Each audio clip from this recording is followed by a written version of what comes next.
Precise origin of assigning December 25th as the birth date of Jesus is unclear. The New Testament provides no clues in this regard. December 25th was first identified as the date of Jesus' birth by a man called Sextus Julius Africanus in the year 221, and later became the universally accepted date. One widespread explanation of the origin of this date is that December 25th was the Christianizing of the day of the birth of the unconquered sun, which was a popular holiday in the Roman Empire that celebrated the winter solstice as a symbol of the resurgence of the sun, the casting away of winter, and the heralding of the rebirth of spring and summer. Indeed, after December 25th had become widely accepted as the date of Jesus' birth, Christian writers frequently made the connection between the rebirth of the sun and the birth of the sun. One of the difficulties with this view is that it suggests a nonchalant willingness on the part of the Christian church to basically appropriate a pagan-based festival when the early church was so intent on distinguishing itself categorically from pagan beliefs and practices. However, a second view suggests that December 25th became the date of Jesus' birth through a reasoning of sorts that identified the spring equinox as the date of the creation of the world, and the fourth day of creation, when the light was created, as the day of Jesus' conception. In other words, March 25th. December 25th, 9 months later, then automatically became the date of Jesus' birth. For a long time, the celebration of Jesus' birth was observed in conjunction with his baptism, which was celebrated January 6th. So even though December 25th is the day that Christians celebrate the birth of Jesus Christ, the date itself and a lot of the customs that are associated with it are actually evolved from pagan traditions celebrating the winter solstice.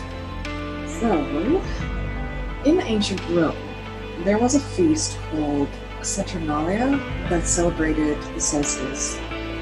What is the solstice? Well, it's the day that the sun starts coming back. The days start getting longer. And most of the traditions that we have that relate to Christmas relate to the solstice, which was celebrated in ancient Rome on December 25th. So when Christianity became the official religion, in a sense, in Rome, they were able to fix this date. There is little discrepancy about it, but there's no question that the fact that it was celebrated in Rome is an important day with gift-giving, candle lighting, and singing and decorating houses really cemented Christmas as December 25th. Another custom that we can thank the pagans for would be Christmas trees. So evergreen trees signaled the return of life and light, as the winter solstice meant the days were starting to get longer. They started to hang an apple on it, so little red balls on the green trees. Are you starting to get the picture?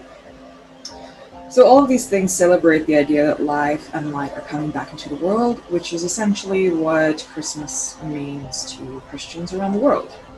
Something to think about. Also, mistletoe. Now, that was started by the Druids, who believed it was an all-powerful healing item from the sacred oak tree. Okay.